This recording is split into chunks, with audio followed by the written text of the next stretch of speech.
Olá pessoal, eu sou o professor Vicente Olsen, sejam muito bem-vindos a este vídeo de história, onde nós vamos discutir a cultura romana. Muito importante para nossas sociedades ocidentais, porque de certa forma nós temos um grande legado dessa cultura romana. A filosofia, por exemplo, sofre influência desse povo, dessa civilização.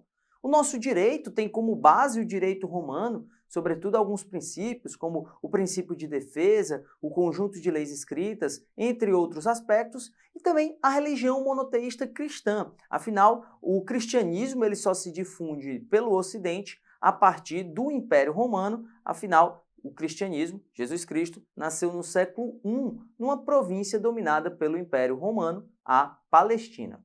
Quando a gente fala de cultura, pessoal, a gente está falando daquele conjunto de características, sejam materiais ou imateriais, de um povo. Em geral, cultura ela é tratada, ela é repassada de geração a geração através dos costumes, através das tradições, através das leis, através tanto de uma cultura, como a gente já viu, material e imaterial, escrita ou oral.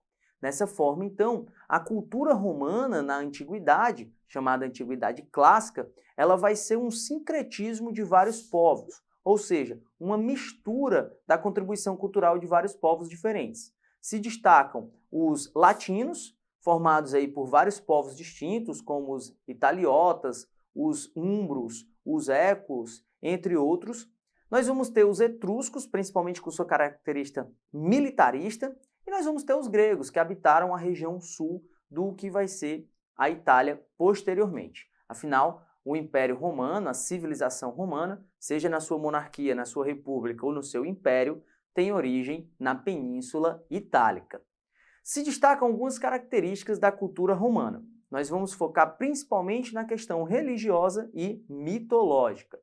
Os romanos, então, eles vão desde muito cedo, a partir da contribuição desses diferentes povos, desenvolver uma estrutura urbana às margens do rio Tibre e também militarista, para defender esse território das invasões de outros povos. Esse militarismo vai ser uma contribuição muito grande dos etruscos, que desde muito cedo vão trazer essa organização militar das vilas que surgem às margens do rio Tibre.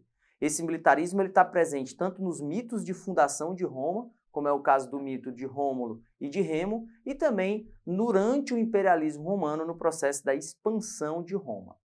Vale lembrar que, do ponto de vista religioso, a influência é principalmente grega. Afinal, a religião grega politeísta, ou seja, aquela que acredita em vários deuses, vai acabar influenciando inicialmente a religião romana, que também era politeísta, cujos deuses eram os deuses gregos, com aquelas mesmas atribuições humanas, tinham defeitos e qualidades humanas, e acabavam então sendo caracterizados como deuses antropomórficos, ou seja, em forma de homens.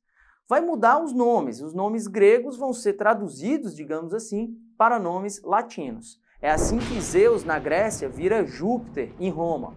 É assim que Hades, na Grécia, vira Plutão em Roma, entre vários outros deuses. Atenas, que vira Minerva, Netuno, que era então Poseidon, e por aí vai.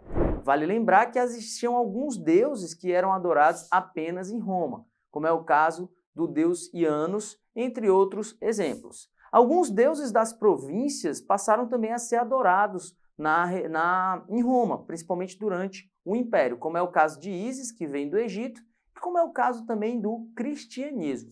O cristianismo ele surge no século I, na região da Palestina, que era uma província dominada por Roma, e vai aos poucos, principalmente ao longo do século II e III, conquistando uma grande quantidade de fiéis, inclusive na capital do Império Romano. Inicialmente, os cristãos eles eram perseguidos, porque afinal o cristianismo rejeitava o politeísmo, pois se trata de uma religião monoteísta, ou seja, acredita apenas em um Deus. O cristianismo, a partir do século III, ele ganha grande quantidade de adeptos. Ao longo do século IV, então, ele se torna religião oficial de Roma, bem como sua perseguição passa a ser proibida através de uma série de editos proclamados por imperadores romanos. Se destaca Constantino, que vai trazer, inclusive, um edito chamado Edito de Milão, que permite a liberdade religiosa para os cristãos e que ele mesmo se converte ao cristianismo. Essa religião cristã, então, se difunde pelas várias regiões do Império Romano e acabou chegando até os nossos dias, pois afinal, os territórios que antes eram o Império Romano foram cristianizados e continuaram então sendo cristãos. Esses são os principais aspectos então da cultura romana que ainda hoje estão presentes e influenciam as nossas sociedades ocidentais. Espero que tenham gostado, bons estudos, pessoal, e até mais. Tchau!